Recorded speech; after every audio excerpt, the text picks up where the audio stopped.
What do you do when you hate making YouTube videos because you hate putting yourself in front of the camera suddenly because you feel like some kind of horrible gremlin and you feel like you have nothing important to say, and every time you set up your camera you just glare at it like it's the problem, and obviously I'm the problem, aren't I, Kat? Am I the problem? Say nothing if I'm the problem.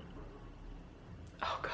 You know, I could just stop uploading YouTube videos. No one's demanding that I do. But then who will I be? Anyway, hi guys. Today I'm going to talk to you about the books that I've read so far this year, namely just the ones that I've enjoyed. You'll probably notice a theme with these books because I'm trying to read a lot of like fantasy, sci-fi, that kind of thing. Mostly because I've realized that it's basically my dream to be a fantasy author and start a series and then get older and older while not releasing the most recent part of the series so that people start to worry that they'll never find out what happens. The first books that I think you should read didn't all come out this year because that would be insane because there's 3 of them. But the most recent in the trilogy did. I actually don't know what the trilogy is called. It doesn't seem to have a name, so I'm just gonna call it the Russian one. The first book in the series is The Bear and the Nightingale, which I've talked about before. This is definitely, I think, my favorite in the series. I think it happens a lot with fantasy series that because you start with like all the character building and the world building and stuff, that the first book really like gets you. It's set in a small village in rural Russia. Rural Russia is really hard to say. If you've seen 30 Rock, it sounds like I'm saying the rural juror. And it's just like, I love the magic. The magic is all about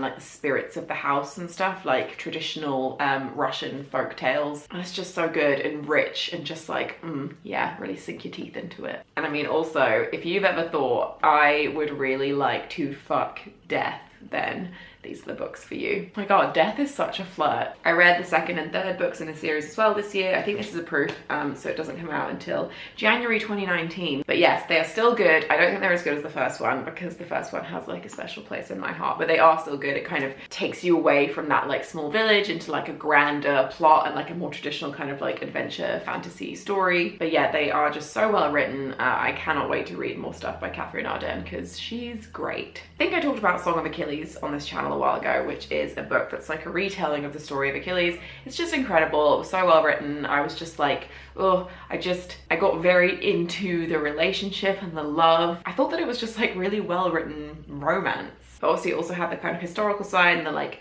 myth, fantasy side to it. So yeah, loved it, loved it. And Madelaine Miller, who was the author of Song of Achilles, has now written a book called Circe. It is a retelling of the story of Circe, who, if you don't know, is like a famous witch, daughter of a titan. So again, like rooted in mythology, but just like a really amazing retelling of that story that just feels like really personal and rich and kind of human. Look how shiny. So yes, read Song of Achilles and also read this one. The next book has been horribly bent. I'm sorry to people who like to keep their books perfect. I don't keep my books perfect. It's called A Sky Painted Gold by Laura Wood, and I had seen it recommended on Twitter a few times and it sounded right up my alley. It's YA and it's like a pretty quick read, but oh, it's so lovely. I think the way that I got drawn into reading this book was somebody talking on Twitter about the fact that it's like, it starts with like a girl in the attic of a house in the 1920s and it like ends up with all these like really glamorous parties and stuff. I just love stories about rich people as well. I find them so fascinating. Although, spoiler alert, it turns out being rich can't make you happy. Still waiting for that big plot reveal on the Kardashians. Chloe, have you noticed that despite all our wealth, we're still deeply unhappy? Bible Kim, I was just about to say that. You may have heard me talk about Outlander before on this channel. Sorry, I've gone all shy. I love the TV show, and the TV show has been my route into this. I'm not like an old school fan who's read all the books. I think there are 8 or 9 Outlander books. Yes, I've watched the series. I'm up to date. The new series starts in November, so you know, hold on to all your sexual organs.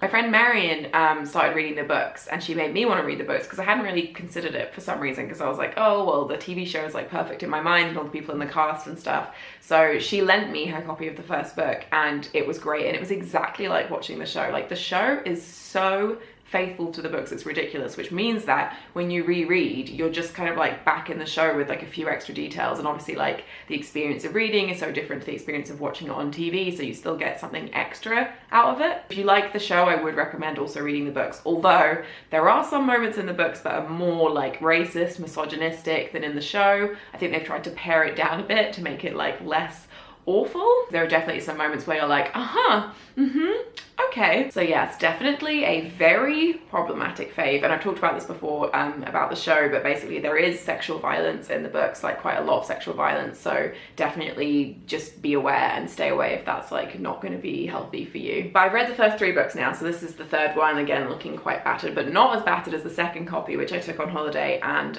it kind of got covered in swimming pool water. Sorry books, but I hurt them because I love them, which is a horrible message that you should not listen to, but it is included in the books.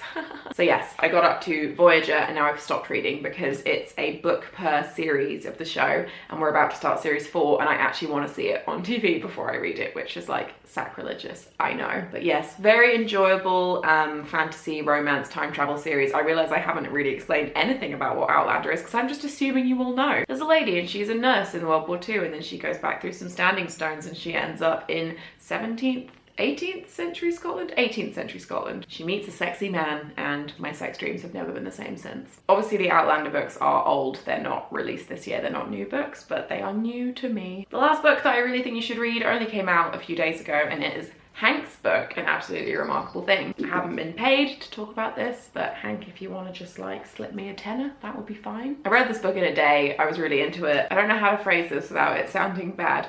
Like, if you like John's books, you will like this book. It's that similar like YA style, like very kind of like character-led, a very strong voice of that character. But this one is sci-fi. You can definitely feel Hank's like passion for science coming through in this book. It's about a girl who discovers a robot and becomes an overnight celebrity because of it. The sci-fi elements of it are kind of secondary to the exploration of like fame and its impact on a person, and also like the specific kind of online fame that YouTube has created. I wonder where he got the inspiration. Anyway, those are the books that I think you should read that I've enjoyed lately. Please subscribe if you enjoyed this. I've kind of decided to stop obsessing over like my filming setup and obsessing over like looking perfect for the camera, and just try and like film stuff when I feel like filming stuff and then just put it up, which is obviously an incredibly radical idea and was the basis of how everyone started YouTube, but it's not really how YouTube is now. I don't know. We'll see what happens. Bye!